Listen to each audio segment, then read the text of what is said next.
Does anyone know the meaning of entrepreneurship? If your answer is no, well, entrepreneurship is the act of starting and running your own business or a tendency to be creative and wish to work for yourself in your own ventures. History of entrepreneurship. Do you know where entrepreneurship began? Who were the first entrepreneurs? Today, we are going to tell you everything you need to know about the history of entrepreneurship.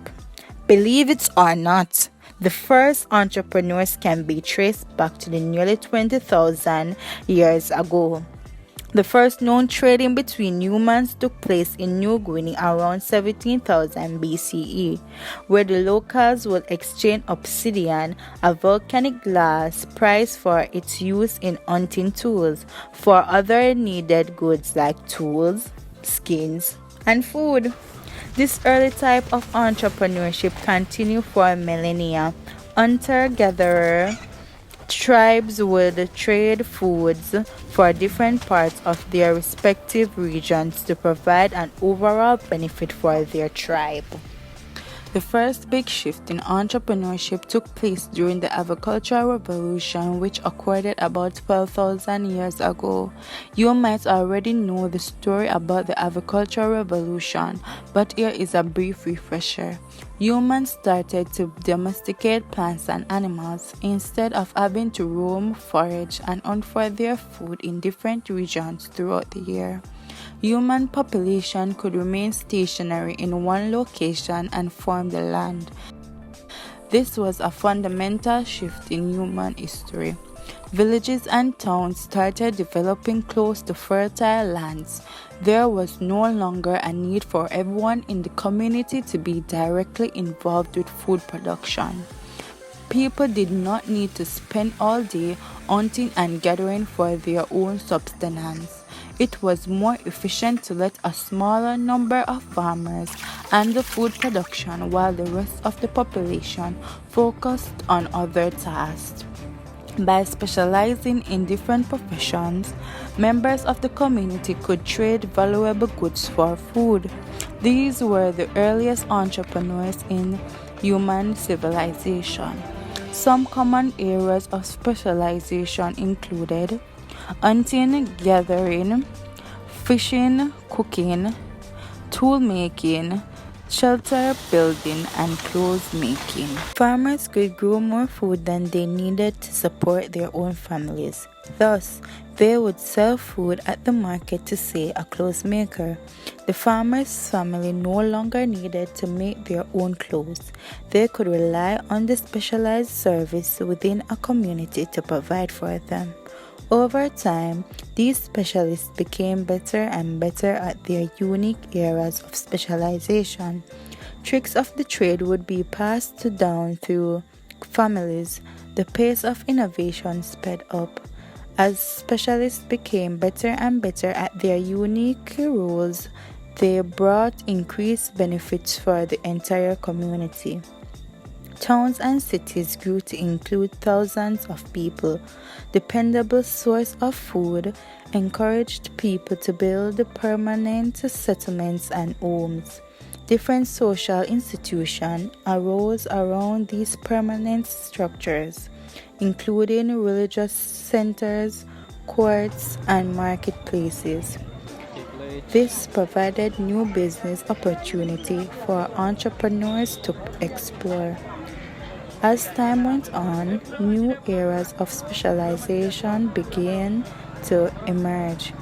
Early entrepreneurs would work in areas like carpentry, wool making, and masonry.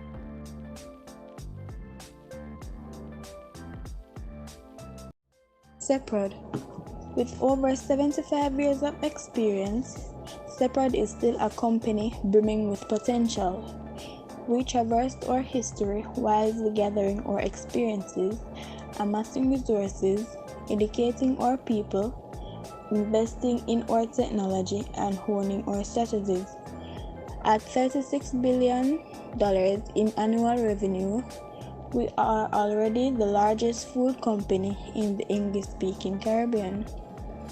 employs over 1,500 with markets in 18 countries around the globe.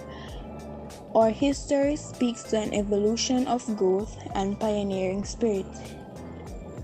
Our journey has its beginning in the coconut industry and along the way has grown to span 9 diverse food subsidiaries in Jamaica, Trinidad, Dominican Republic, Guyana, Barbados, and Cayman Islands. For almost a century, Seprod has been on a path to global recognition, all the while remaining true to a vision to provide top quality, affordable food products to nations across the globe, and we remain committed to this deal.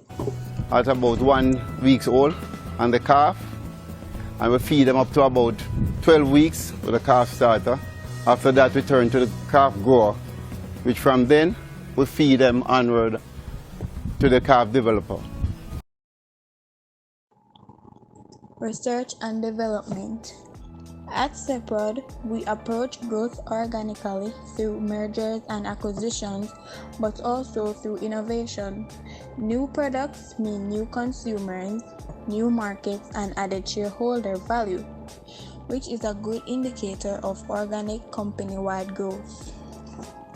In 2015, we started the retail packaging and export of Golden Grove pure Jamaican cane sugar, now available in Jamaica, Cayman Islands, Barbados, and Trinidad, and are now exploring new product opportunities along the value chain, the first of which will be liquid sugar. In 2016, we redesigned the packaging of our flagship Surge milk brands and introduced Surge evaporated milk and full cream and low-fat Surge condensed milk.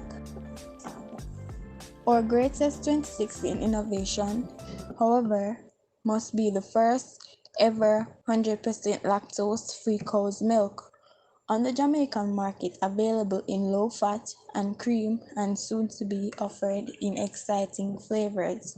Here is a video of the CEO of Seprod explaining more to you about the development of Seprod. My name is Richard Pandui. I'm the Chief Executive Officer for Seprod. Seprod Group of Companies, celebrating 75 years this year, has been around for a long time and started pretty much in the 1930s when we had 7 independent companies producing soap, edible oil, margarine, and fat. Now 6 of these companies merged to form soap, edible oil products, which is where you got Seprod. In 1985, that its initial public offering at its IPO, Jamaica Stock Exchange, became a publicly listed company. Since then, Seprod has grown by acquisition, entering the dairy industry with the acquisition of Surge Island Dairies and Farms, into the snacks industry by the acquisition of assets from Kraft Biscuit Company, and also entering the sugar industry 4 years ago by acquiring Duckenfield Sugar Company, now renamed as Golden Grove. So it's now a massive manufacturing conglomerate of over 75 years, being a part of the Jamaica landscape. 2014, we had significant challenges in 2014, the economy on a whole, but what was good in Jamaica is that there's a sense of stability in the economics. We saw the dollar settling. We saw a number of positive indicators that we're very bullish on.